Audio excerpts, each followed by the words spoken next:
আরে তোর এ তো আমার জীবনটা একদম ধ্বংস করে দিচ্ছে রে। মাঝে মাঝে মন চায় একদম গলা টিপে মেরে ফেলি। আবার কান্না করে।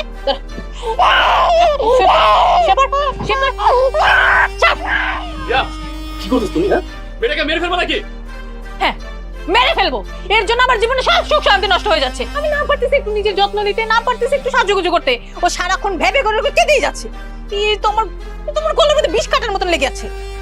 একে যদি আমি মেরে ফেলতে পারতাম তাহলে আমার জীবনে একটু শান্তি আসতো। আর এক ফকির জামাইকে বিয়ে করছে, সে পারে না ঠিক মতো আমার গয়না গাড়ি সাজপত্রের জিনিসপত্র কোনো কিছু কিনে দিতে।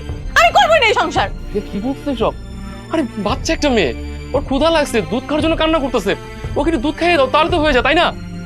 আর তুমি কি বললা? শপিং এর কথা? আরে বাবা, তোমাকে তো বলেছি আমাকে কিছুদিন সময় দাও, আমি তোমাকে টাকা অ্যারেঞ্জ করে দিব, তারপর তুমি শপিং করে নিও। তুমি তো ভালো করে জানো যে আমি গরিব, আমি রিক্সা চালিয়ে কোনো রকম সংসারটা চালাচ্ছি। আমাকে একটু সময় দাও, আমি তোমাকে টাকা ম্যানেজ করে দিব। প্লিজ একটু বোঝার চেষ্টা করো। আরে আমার অভাবের সংসার, তো অভাবের সংসার টাকা পয়সা না, আমাকে বিয়ে করছিস কেন? আমাকে যেহেতু খাওয়াইতে পড়াইতে পারবি না, তো বিয়ে করতে আসিস কেন? তোর পায়ে ধরে পড়েছিলাম ফকিন্নি কোথাকার। জানিস তুই টাকা পয়সা না থাকলে বউ থাকে না, তাহলে আমাকে বিয়ে করছিস কেন?